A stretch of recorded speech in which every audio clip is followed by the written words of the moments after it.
Assalamualaikum warahmatullahi wabarakatuh. Kembali lagi bersama saya Farhan Marhaman, guru PAI SMA Doa Bangsa. Pada minggu lalu kita sudah membahas mengenai hukum tajwid, yaitu nun sukun dan tanwin.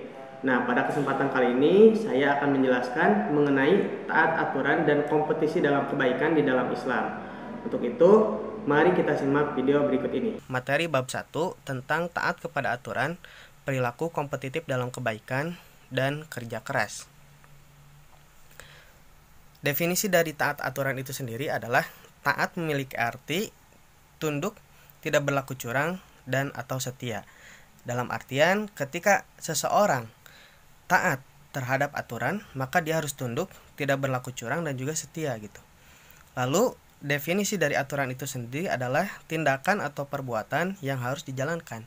Jadi secara singkat, taat kepada aturan itu adalah perilaku yang tunduk, tidak berlaku curang, dan setia terhadap tindakan atau perbuatan yang harus dijalankan. Nah, di dalam taat aturan itu sendiri, secara garis besarnya itu dibagi menjadi 3. Pertama, taat terhadap aturan Allah. Yang kedua, taat terhadap aturan Rasul. Dan yang ketiga, taat terhadap aturan pemimpin atau ulil amri. Nah, taat terhadap aturan Allah yaitu kita menjalankan segala perintah yang Allah berikan kepada kita melalui firman-Nya yang terdapat di dalam Al-Qur'an, gitu ya. Misalkan ketika Allah berfirman untuk mewajibkan kita berpuasa di bulan Ramadan sebagaimana tercantum di dalam Quran surat Al-Baqarah ayat 183, ya ayyuhalladzina amanu kutiba alaikumussyiyam. Ketika turun perintah itu, maka kita diwajibkan untuk tadi tunduk terhadap perbuatan yang harus dijalankan, yaitu saum itu tadi. Maka kita harus menjalankan apa yang diperintahkan oleh Allah, yaitu saum di bulan Ramadan. Lalu yang kedua adalah taat terhadap aturan Rasul yang Rasul perintahkan di dalam hadisnya, gitu ya. Misalkan Rasul melarang kita untuk tidak minum sambil berdiri.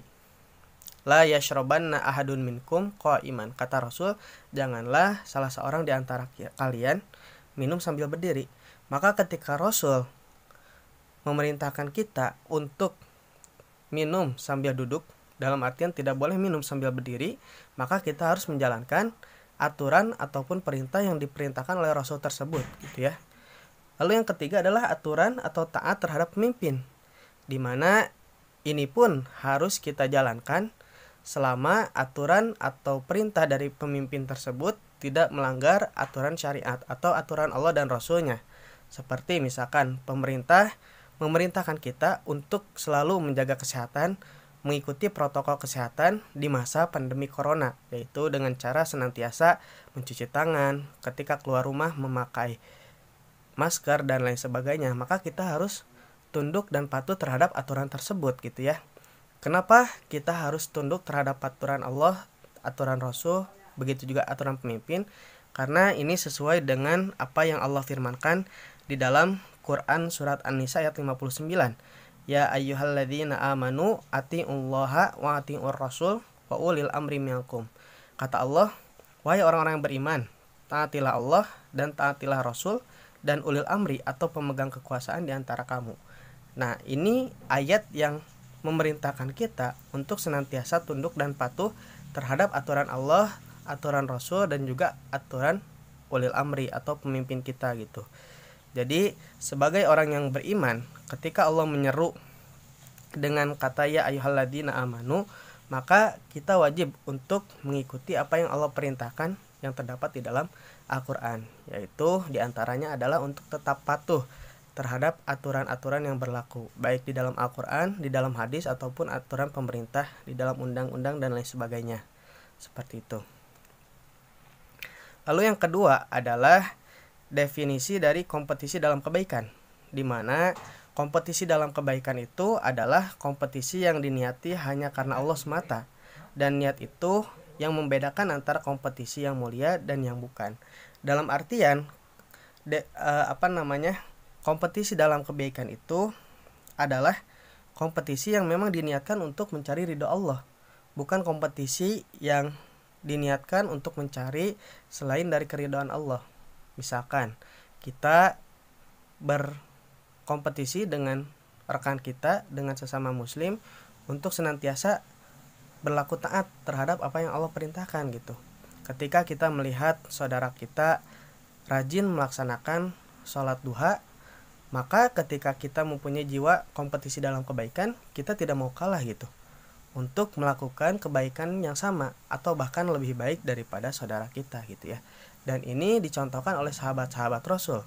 Ketika Rasul di perang Tabuk memerintahkan kepada para sahabatnya untuk bersedekah dalam rangka jihad di jalan Allah, maka setiap sahabat mendermakan hartanya. Ketika itu Utsman bin Affan mendermakan 1/3 dari hartanya, yang dimana jumlahnya sangat besar gitu ya. Lalu ketika Umar melihat Utsman bin Affan bisa mensedekahkan 1/3 dari hartanya, Umar bin Khattab mensedekahkan 1/2 dari hartanya gitu. Ketika Abu Bakar melihat kedua sahabatnya ini mendermakan 1/3 dan 1/2 hartanya, maka Abu Bakar mendermakan seluruh hartanya. Seperti itu. Nah, inilah contoh kompetisi dalam kebaikan yang dicontohkan oleh para sahabat gitu ya. Ketika melihat sahabat yang lain bisa melakukan kebaikan, maka sahabat yang lain terdorong atau termotivasi untuk melakukan kebaikan yang sama atau bahkan melebihi kebaikan yang sahabatnya lakukan. Begitupun kita dalam kehidupan sehari-hari gitu ya. Ketika melihat tetangga ataupun ketika kita melihat teman yang melakukan kebaikan, maka jangan sampai kita tidak tergugah sama sekali. Justru kita harus terdorong untuk melakukan kebaikan yang sama bahkan yang lebih baik gitu ya. Dan ini sesuai dengan firman Allah di dalam Quran surat Al-Maidah ayat 48. Walau sya'allahu laja'alakum ummatan wahidah walakil liyabluwakum fima atakum fastabiqul khairat. Yang artinya, kalau Allah menghendaki, niscaya kamu dijadikannya satu umat saja. Tetapi Allah hendak menguji kamu terhadap karunia yang telah diberikannya kepadamu. Maka berlomba-lombalah berbuat kebajikan. Dalam artian, Allah Subhanahu wa Ta'ala menciptakan kita berbeda-beda suku, berbeda-beda jenis kelamin, berbeda-beda bangsa. Itu untuk salah satu hikmahnya adalah untuk menumbuhkan jiwa kita dalam berkompetisi dalam kebaikan. Bukan untuk saling memusuhi, saling menghina, saling menjelekkan dan lain sebagainya. Justru itu adalah tantangan kita untuk berbuat baik gitu ya, untuk saling berkompetisi dalam melakukan amal soleh gitu. Karena di ayat lain Allah SWT berfirman, Inna khalaqnakum min dzakari wa untha wa ja'alnakum syu'uban wa qabaila lita'arafu. Bahwasanya Allah menciptakan laki-laki dan perempuan, begitu juga bersuku-suku dan berbangsa-bangsa untuk saling mengenal gitu.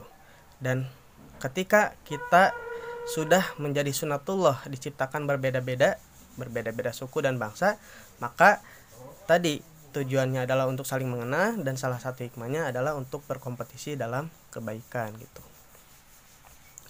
Lalu yang ketiga adalah definisi dari bekerja keras. Bekerja keras bagi seorang muslim adalah sikap kepribadian yang melahirkan keyakinan yang sangat mendalam bahwa bekerja itu bukan saja untuk memuliakan dirinya sendiri, menampakkan kemanusiaannya, melainkan juga sebagai suatu manifestasi dari amal soleh. Jadi ketika kita bekerja, tidak hanya tujuannya itu hanya untuk memperkaya diri sendiri, untuk memuaskan keinginan diri sendiri, tapi juga adalah semata-mata untuk mencari ridha Allah gitu ya. Jadi kita bekerja tidak hanya untuk urusan dunia semata, tetapi juga harus diniatkan untuk urusan akhirat gitu ya. Karena tujuan diciptakan manusia adalah untuk beribadah. Wa ma khalaqtul jinna wal insa illa liya'budun. Bahwasanya tidaklah aku ciptakan jin dan manusia hanya untuk beribadah. Ketika segala sesuatu kita niatkan untuk beribadah, maka insya Allah apa yang kita kerjakan itu adalah hal-hal yang bermanfaat dan akan dibalas sebagai kebaikan oleh Allah Subhanahu wa Ta'ala. Dan ini merupakan suatu perintah dari Allah yang terdapat di dalam Quran surat At-Taubah ayat 105. Wa qul ya'malu fasayarallahu amalakum wa rasuluhu wal mu'minun. Dan katakanlah, bekerjalah kamu, maka Allah akan melihat pekerjaanmu, begitu juga Rasulnya dan orang-orang mukmin. Jadi dari ayat ini kita bisa mengambil kesimpulan bahwasanya Allah tidak pernah tidur. Allah akan senantiasa menilai apa yang kita lakukan, baik yang kita lakukan itu adalah kebaikan ataupun keburukan. Dan apa yang kita lakukan sebetulnya dibalas oleh Allah dengan apa yang kita lakukan itu. Ketika kita berbuat baik, maka Allah akan membalas dengan kebaikan.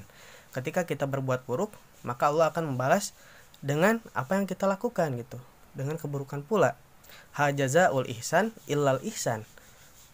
Tidaklah kebaikan itu pasti dibalas dengan kebaikan. Jadi ketika kita ingin hidup kita mendapatkan banyak kebaikan, ketika kita ingin hidup kita ini senantiasa diberikan kemudahan oleh Allah, diberikan rahmat oleh Allah, diberikan kasih sayang oleh Allah, maka lakukanlah kebaikan.